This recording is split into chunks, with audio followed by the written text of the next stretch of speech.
Hello, everyone. Welcome to Comfortably Zoned Radio Network. I'm Rob Deininger, and I'm here with Jack Degraw. And as always, we're talking Yankees baseball. How you doing, Jack? Good. How are you tonight, Robert?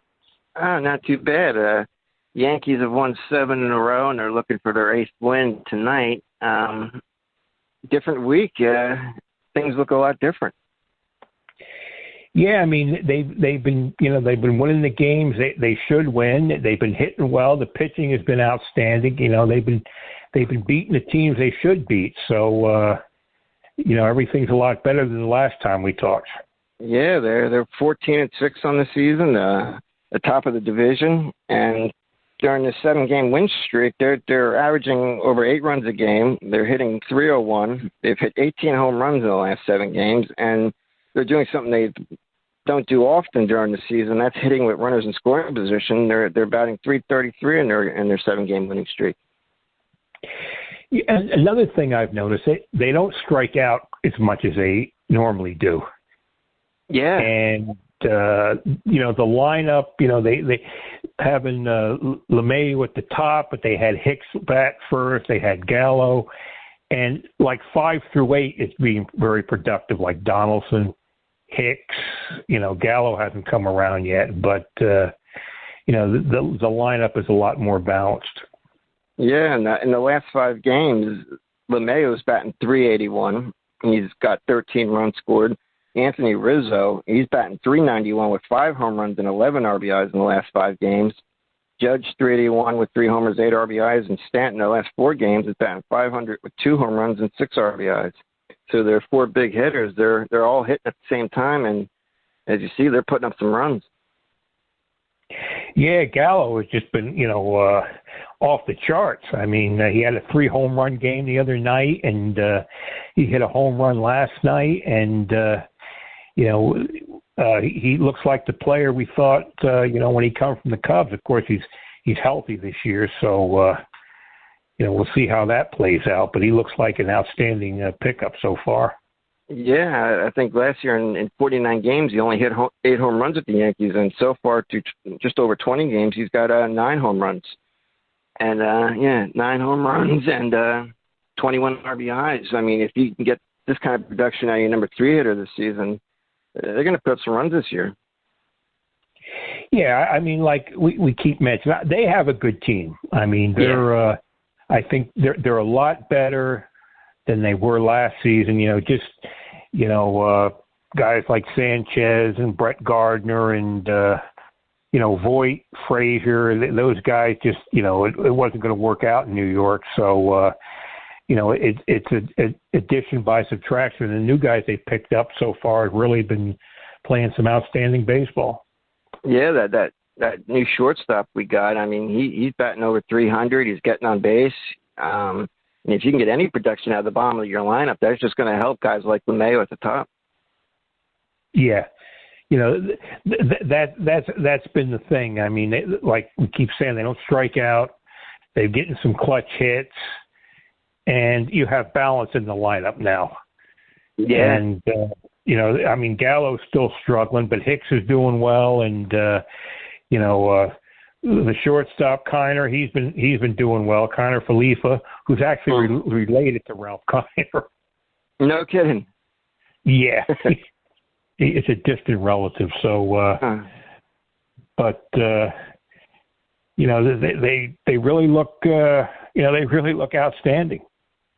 Yeah, and their pitching continues to be great. I mean, Cortez, Montgomery, Severino, and Talion through their first 4 games. I mean, they've been great. I mean, Cortez has an ERA of 1.31.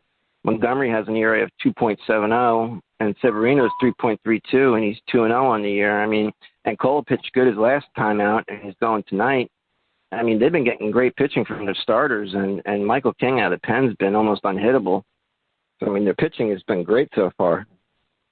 Yeah, and the starters are starting to go a little longer. They've been getting into the 5th inning. I think Cole the other day got into the 7th. The only concern is, they use the bullpen a lot, and at some point during the season, you wonder if those guys are, going to burn out. Yeah, I mean, Michael King, I think, has pitched the most out of the pen with 13 innings. But you're right. I mean, like Clay Holmes, Green, Loaiza, they've been pitching a lot, and Cortez and Montgomery, they've been giving the Yankees solid innings in their starts. Yeah, Miguel Castro. I mean, he's really pitched outstanding. So that's right. Yeah. There's another pickup. You didn't hear a lot about him, but he's really done a remarkable job so far. They got him from the Mets. Previously pitched with Baltimore, but he really looks good. Yeah, he's 2-0, and even Clark Schmidt, the young kid, he's got an ERA of 1.23 out of the pen. So they got some guys that can pitch out of the bullpen and can probably give them some innings too. Yeah, I mean, another thing, Chapman's looked good. I mean, he had that one, I think against the Orioles, he blew up a little bit. He walked a guy on a he had an 0-2 count on him, and he threw 4 balls in a row. But other than that, he's looked outstanding. And the thing is, when he pitches well, Chapman, I'm talking about, he throws strikes. Yeah. And the good thing, if he struggles and starts walking a guy or two in the 9th inning, just take him out of the game and bring in somebody else. Yeah, I mean, he had that one game where I think he walked like the bases loaded or something like that. But other than that, he had 9 games. He hasn't given up a run. He's 4 for 4 in save opportunities. Got 11 strikeouts in 7 innings. So he's picked it up since the beginning of the year. Yeah, I mean, they have other options now. With Loaiza, the Chad Green and Lucas Lunkey and Michael King, like you say, Robert, has been outstanding. Wandy Peralta, so they really look good. Yeah, and Severino, I've been pleasantly surprised how well he's looked to start the season. It'd be nice to see if he can make it through the whole year pitching like this. If he can, it's just you'll have a number 2 guy behind Cole. Yeah, the only concern is, how many innings can he go? Yeah. He's barely pitched in the last 2+ years. And down in like June, July or something, they might, shut him down for a week or so just to, keep the innings down because, you just really don't know how long you can go. I mean, 18 innings in 3 years is. How many innings can he throw this year? Yeah, I mean, if you get 170 out of him, that'd be great. And they're supposed to get Domingo Germán back sometime after the All-Star break, I believe. Yeah, I haven't heard anything. I assume he's down here in Tampa rehabbing, but I haven't heard any reports on him. But at some point, you'll have him coming back, and I think you can get like. Maybe Michael King can start or, get Clark Schmidt stretched out a little. Maybe he can start some games. Yeah, and like when we talked last week, the Yankees pitching was keeping their offense in games, and now that the offense is starting to come around and the weather should start getting warmer soon, I mean, this is a good time to start racking up some wins. And the month of May, they got a really favorable schedule until they start playing teams like Tampa at the end of the month in May. So this things could come together for them this month if things keep going the way it's going. Yeah, and another thing with a short spring training, I think we mentioned the last time. I mean, this like the last week is when the regular season usually starts. Yeah. That's when, they really started to hit. So maybe, that now they're starting to get their at-bats and, they're starting to come around the hitting. Yeah. I mean, that's right. I think this would be the week they would start the regular season normally, right? Yeah, like a week ago. Yeah. Usually they play 30 games. I mean, they only played 18 this year. So, like, the last week is when they would have started the season. And, you've seen how good they've been hitting, so that might have had something to do with it, too. Yeah. They got Cole going tonight and Severino tomorrow against Kansas City. Then they got 3 with Toronto, 3 with Texas, 2 more with Toronto, but then it's 4 with the White Sox, 4 against Baltimore, 3 more against Chicago, and then 3 more against Baltimore before they play for Tampa. So, I mean, they really have a favorable schedule in the month of May. You know, Toronto's the toughest team they have on their schedule until the Rays. And right now, I think the Yankees are a game and a half up on Toronto in the division. Toronto's 13-8. Yeah, I mean, you know, just me talking off the top of my head, it doesn't really mean a lot anymore because you have so many teams who make the playoffs.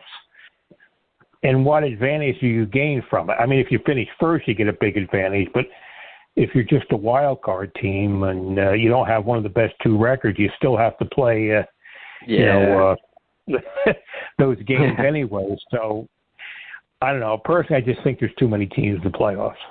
Yeah, there is. I mean, the thing about baseball that I love growing up, it's hard. I mean, remember when they just had the East and West Coast? That was it, the Eastern Division and Western Division. And not like that anymore. Now there's you got 4 divisions. Now they got the wild card. Yeah. Yeah. You know, all you have to do is have the 5th or 6th best record in the league. Yeah. And, you know, you're in the playoffs. And, you know, if you win your 92 games, you should make it. And some teams might get in winning 88 games. Yeah. Yeah. And the one trend I'm seeing at the Yankees is they're 10-3 at home, but they're 4-3 on the road so far.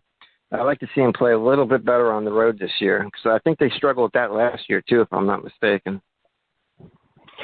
Yeah, usually when they had the good teams, they've always had really good teams the last 20-some years, but they usually win 50, 55 games at home, and then you want to be have them in the mid-40s on the road. You want to at least be 4, 5, 6 games over 500. So it'll be interesting to see how they can play on the road, and with the weaker scheduled teams on the road, they should start winning a lot more games on the road.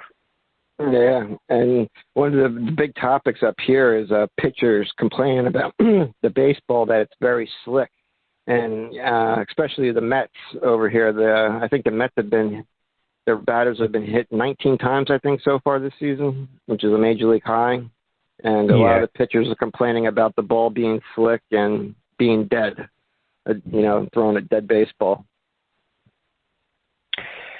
Well, I think one of the things they want to, increase the home runs again. So, I mean, they changed the baseball from last year.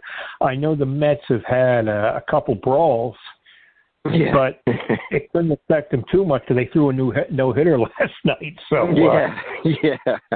True. I heard that. I guess 4 pitchers combined to throw a no-hitter.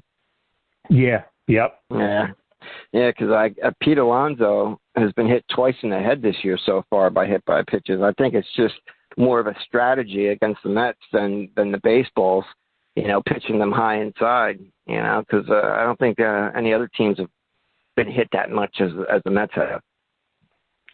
No, I think, nowadays you really don't pitch inside that much. No. And a lot of the hitters, they're not used to, the ball being thrown inside. And, when you go up but when you go aim at somebody's head, or not saying you're trying to hit somebody in the head, but when you get up around the head, you really got to be careful because you could actually end somebody's career. That's like, you got so many pitchers today that rather throw hard than try to locate, and that's the one thing that I miss about the game is back growing up, you saw pitchers pitch inside, outside, up, down. They worked the strike zone. They worked the corners. And now you got a lot of pitchers that just trying to throw 99, 100 miles an hour, and their location suffers. Yeah. Well, they don't throw as many innings. True. It's just one after the other. I mean, now if a starter can give you 6 innings, that's a lot. Yeah. But, now by the third time you go around the order, they're bringing in somebody else. Yeah.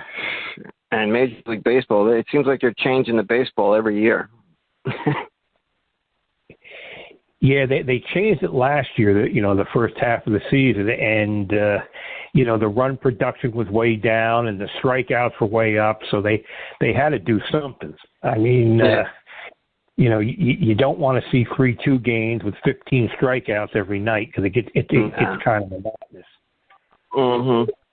I think I would like the day when they eliminate the shift. I think that would open up the scoring a little bit more if they just stop playing that extreme shift and putting a fourth guy in the outfield. Yeah, I think next year they're ending that the shift. I mean, which makes me think, why don't you end it this year? Yeah. The same with the extra inning rule. Starting a runner at second. Yeah, I was surprised with that. I thought they bagged that. Yeah, so did I. But I guess they're doing it next year too. I think they might end that. Why did they end it this year? Why do they have these rules and say, "Oh, we're going to end it next year"? Well, why can't you end it this year? Yeah, I don't get it.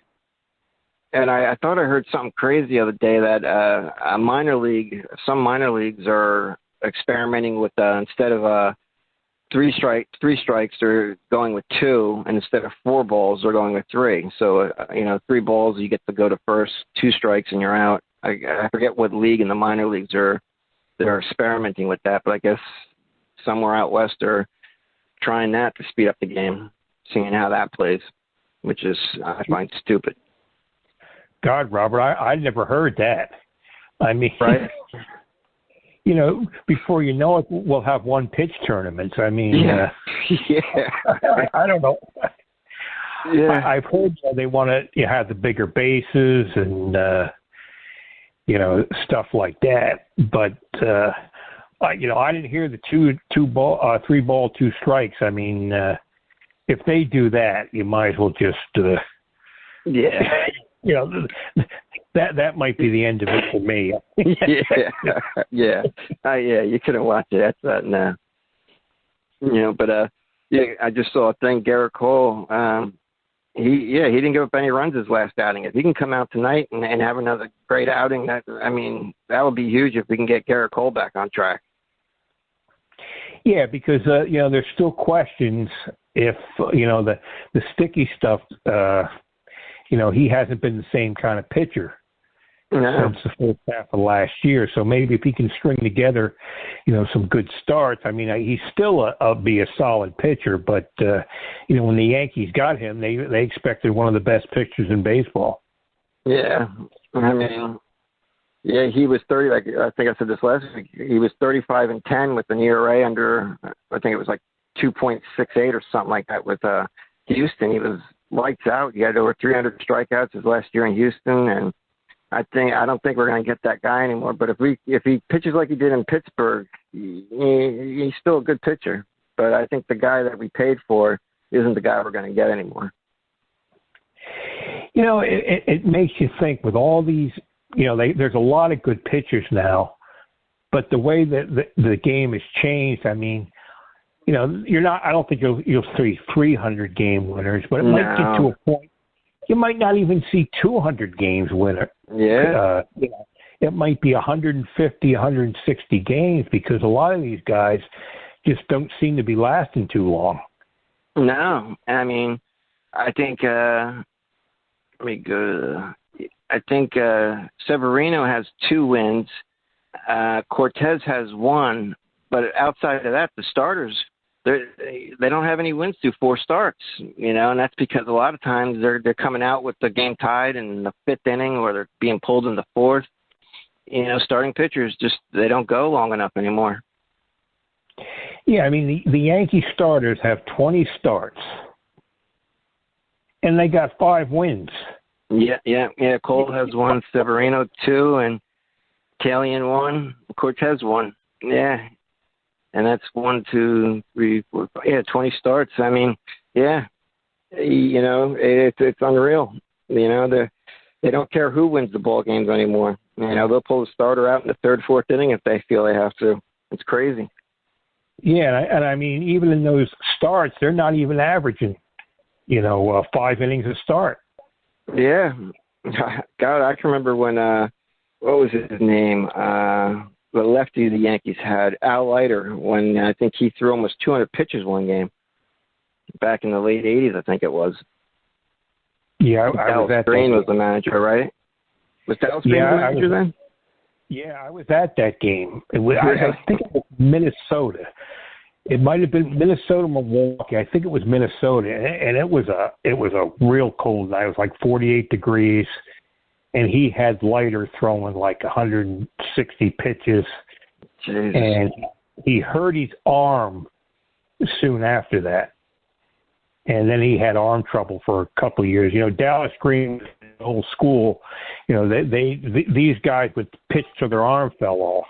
Yeah. So it's either one extreme or the other. It's either too much or they baby him too much or they push him too hard and it affects your career. I remember when Billy Martin was out in Oakland, the A's turned it around, but, Billy had to those starters throw like 250 innings a year and might have shortened some of their careers. Yeah. It's like I remember that one year David Cohn in the playoffs, Torrio came out to pull him, but Cohn convinced him to let him finish the inning, and Cohn got out of it. And they asked Cohn after the game, what did he say to him? What did you say to Joe Torre? And he's like, I lied my ass off. But, he got out of the inning. And that's the one thing you're not going to see now is they don't care what, they don't believe in their, players anymore. They go by what the book tells them to do. And that's the one thing I miss about the game. Well, we keep talking about it. A guy will have be like they'll win 5-2 and they're pitching well. 4 1/3 innings, 4 2/3 inning. Boom, they get the pitch count. They're out of the game. Yeah, that's it. Yeah, and like Judge tonight, he's out of the lineup again. Even though he's, yesterday he had another home run. I think it was a 3-run homer. I mean, he's been hot lately, and they're giving him the night off again. I think this is like the third time he's had off since the start of the season. And it's just like, I hate when they take players who are having a good stretch and sit them. I mean, give him, wait till he goes for 0 for 4 and then sit him. I hate this kind of stuff where it was a scheduled day off. I can't figure it out either. I mean, guys, it was like they wanted to be in the lineup every day. Yeah. You wanted to play 162 games, or at least 150 games, but now, you get to 135, 140, that's a lot of games. Yeah. I mean, the Yankees got a 7-game winning streak, and in the last 5 games, Judge is batting nearly 400 with 3 homers and 8 RBIs, and you want to sit him. I don't get it, He's your number 2 hitter. He seems to, if he's hitting good, the Yankees' whole lineup's hitting good, it seems like. And I would, wait to rest him until he has an 0 for 4 night and he looks a little tired. Yep. Unfortunately, that's the way they're going to do it now. So, if you think about it, it does drive you crazy because you can't figure it out. Yeah, because, they got Donaldson batting second tonight, and he's only batting, I think, 197 on the season. And it's just, it could throw off the whole lineup, I don't get it. But, they got a plan. So, over the course of the season, I guess it doesn't matter. Well, I guess maybe one of the reasons is that they got Cole pitching tonight. Yeah. And they're figuring, okay, well, we're not going to have to score like, 6-8 runs to win the game. With Cole on the mound, maybe they can get by with 3-4 runs. But I don't know. It's I can't figure it out either, Robert. When guys hot, you keep them in there till they cool off, and then you give them a day off. Yeah. Yeah, and I'm looking at the standings. Boston's gotten off to a slow start, but Tampa and Toronto, they're right behind the Yankees. I still think it's going to be a 4-team race in the American League East. Well, all those teams are, they're always good. The Red Sox seem to always put together a good team. It's Tampa Bay, and we know how good Toronto is. We knew they were going to be good, but they've gotten really good really fast. So they're going to be a nemesis for years to come. Yeah, we don't see Boston again until July 7th. So that's good. It looks like they'll play a lot of their games in the second half. Yeah, didn't they play them they opened the season against them, and they don't play them again until July? Yeah, July 7th. Wow. Yeah, so they'll have a lot of games in the second half, so could be interesting the second half. Well, I think they sort of plan it that way. They want all these games late in the year, the last couple of weeks of the season, have the rivals go against each other to keep the interest up, to see who positioning in the playoffs. Yeah, I just hope the Mets continue their hot start. So, that could be an interesting Subway Series later on this year. I think the Yankees play the Mets this year. They should. Yeah. Well, yeah, they do. Can you imagine you have Scherzer pitch against Cole or? Oh God, yeah. That'd be something. I mean, I know a lot of teams, they don't like the interleague play, but when you have natural rivals like the Yankees and the Mets and the Cubs and the White Sox, I mean, it's pretty intense. I mean, I always enjoyed the Yankees and Mets series. Oh yeah.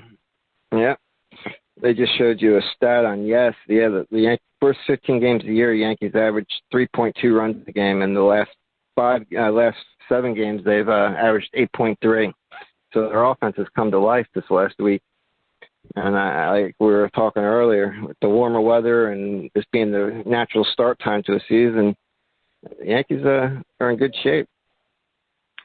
Well, they're feasting on the teams they should beat, like the Orioles and the Royals. They don't have the pitching staffs a lot of the teams, and they're doing what they should do. They're beating up on the weaker teams. Yeah, like I went over the schedule earlier. They got 7 with Baltimore this month, along with 7 with the White Sox, and 3 with the Rangers, and a couple with Toronto. So they got a nice, favorable schedule this month. We could be in good position heading into June when we start seeing teams like the Rays. Yeah, Robert, you want to talk a little about? They had the game against the Guardians, which I still can't get used to. To me, they're always be the Guardians. Yeah, but they had the fans at the end of the game were throwing stuff on the field. Yeah. I mean, it's like I can't understand why people have to go to that extreme. I can't figure it out. I mean, I couldn't believe that, and I thought that Indian guy was going to jump up into the stands at one point. I don't know what the fans were saying to him that got him all upset. But I mean, I couldn't believe when they start. You don't do that. You don't start throwing stuff on the field, and definitely don't start throwing things at the players like they were doing. No. I was glad to see. Yeah, I was glad to see Judge and some of the other players go out there and tell them to calm down. No, I mean, I remember going to football games at Shea Stadium with the Jets, and I mean, the fans were nuts. Yeah. And same thing at the Guardians, the Ranger games. Yeah, well, even in Philadelphia and in an Eagles game, I think the fans threw snowballs at Santa Claus at halftime. I mean, they're crazy in Philly. Yeah, I remember at the Giant game years ago, because I went the next day when the Jets lost to the Saints. They won 1 game that year. Oh. And fans were throwing ice balls at the players. God. And so, I mean, this behavior in New York and around the league is it's been this way a long time. But, when you start throwing bottles and stuff with it, you can hurt somebody bad. And, it could, they might close sections of the stands. Who the heck knows? Yeah. So I know they put extra security in the following game for the series to make sure, they could control them. But, yeah, I mean, they would have to, if something like that continued, they would have to close that section off. I think that's what that's where the old bleachers used to be in Yankee Stadium, the old one. But, they would have to close off some sections to stop that. Well, when, people get the $12 beers in them, and they just get out, and it'll happen again. Yeah. Yeah, I remember going to a tailgating party a couple times, and Jesus, a lot of them are smashed before they get into the stadium. Yeah. Mm-hmm. Yeah. Like I say, I remember going to Jet games at Shea, and there were fights in the stands. I mean, and the people were kicking each other in the head, and these were women. So. That's like the old Yankee Stadium. The bleacher seats were in right center field, and this new stadium, they're more towards center in the deeper part of the ballpark, right? Yeah, I mean, well, the old stadium, I mean, the original stadium, they went all the way around the outfield, of course, in left and right field. But now I think they section it off. Yeah, because it looks like they're behind the monuments. Yeah, the monuments were at the real stadium. I mean, the monuments were on the field. Yeah, but now. They have sections, and I mean, I'm really not positive because I haven't been to the new stadium, but when DiMaggio played, they were literally on the playing field, weren't they? Oh yeah, there's only three of them. Yeah. Yeah. You had Babe Ruth, Lou Gehrig, I think at the time when DiMaggio was in center field. And they were literally, Miller Huggins, and the monuments were on the field. Yeah, that's crazy. Imagine a ball hit that deep in center field. Wow. Yeah, they were out there like 465 feet or something, so they were way out there. But and plus the bleacher seats were like 50 cents. 75 cents for a long time, and the stadium was bigger. I mean, the original stadium that you could get 75,000 people in there. Oh yeah, I remember during the regular season in the '90s, I would go up there, and a lot of times the bleacher seats were free, and then they didn't start charging until you got close to playoff time, and then you had to pay a few bucks for them, but they were either cheap or free or very cheap to get in. Yeah, I never remembered that, Robert, when they were free. I didn't sit in the bleachers too much. But I remember, the right field bleachers weren't bad. This is after they remodeled it. Yeah. But you sat in the left field bleachers. I remember the first Yankee Met, series. We sat out in left field, like in the last row. Yeah. And you were like in another country, for God's sake. I mean, it was behind the bullpen, but it was fun. It was a great atmosphere. Yeah. The Yankees and Met fans good-naturedly were going at it, but you sat in the left field bleachers. You were far away from the action. Yeah. I still the old Yankee Stadium. I mean, that playoff game, that '95, that first playoff game. I've never heard a crowd like that. I mean, the atmosphere was just electric. I mean, my God, it was over 55,000 plus there that night, and it was insane. Well, I mean, the stadium had, you were closer to the field. The upper deck would hang over, and now with the new stadium, it seems like everybody's back. Yeah, it goes back. And when the game starts, there's no fans down in the lower level. It's just not a good look. No, I mean, the one thing I loved about the old Yankee Stadium is when you walked in on the third base side of the field or the stadium, you came into the field level and you looked into right field, you just saw a wall of seats going up. I mean, it was just incredible to look. I mean, it looked so close to home plate and just this wall of seats going straight up in the air. And the new stadium, like you said, it goes back. It's not on top of the field like the old stadium. And I think that kind of hurts the feel of everything. Yeah, well, the thing is now they want to get, the stadiums aren't as big and they want luxury boxes. Yeah. And all the newer stadiums you're going to see built, they're going to be 35, 40,000. You're not going to see the 50, 60, 70,000 fans because they want luxury boxes. They can make money they can make money that way. You know, the people with money, they're not there to watch the game. It's more of an event. Yeah. And you know, they want the nice restaurants in there and everything like that.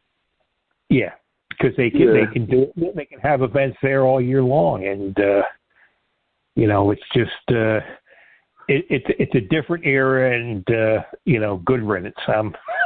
You know, I'm glad I experienced what I did when I was younger, and you know, I'm not missing nothing now. So no.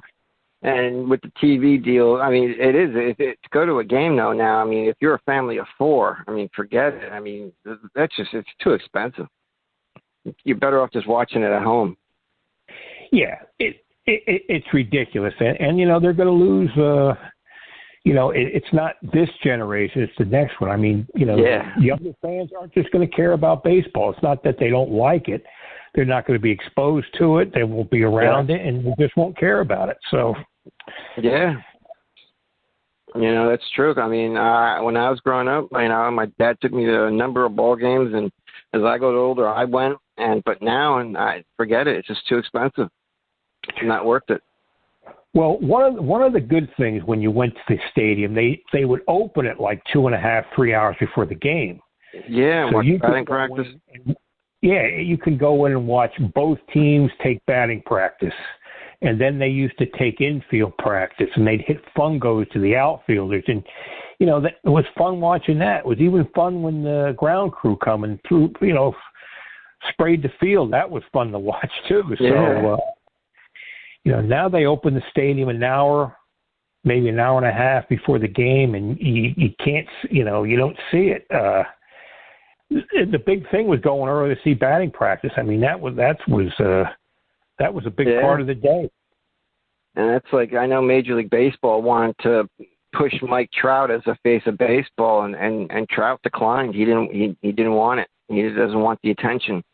And that's, you know, one of the things that's wrong with baseball today is these players, they want to get paid, but they don't want the fame that comes with it, you know. And like you said, the access to players isn't what it used to be, and I think a lot of the players like it that way, which is a shame. Yeah, well, what happens, it'll just push people away. One of the things I think they should do is at least open the ballpark 2.5 hours before the first pitch. And let the fans in it to watch batting practice. And I mean, you know, I get tired of hearing, well, we have to hire more security. You know, you always have a few animals, you know, people who know how to act. But, you know, 99% of the people, you know, they want to go and watch baseball. They want to go and experience, you know, the atmosphere and get close to the players and get a ball, maybe get an autograph.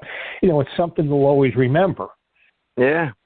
That's like, I remember, you know, even Wade Boggs when he was at the Yankees, you know, before the game started, when they're on the field coming off, they would sign autographs. They'd talk to fans. They'd take that time to interact. You know, Aaron Judge is a lot like that today, which is why I think, you know, he is worth the extra money because just what he brings to the Yankees and baseball in general, you know. But I remember that growing up, a lot of the players, they loved interacting with the fans.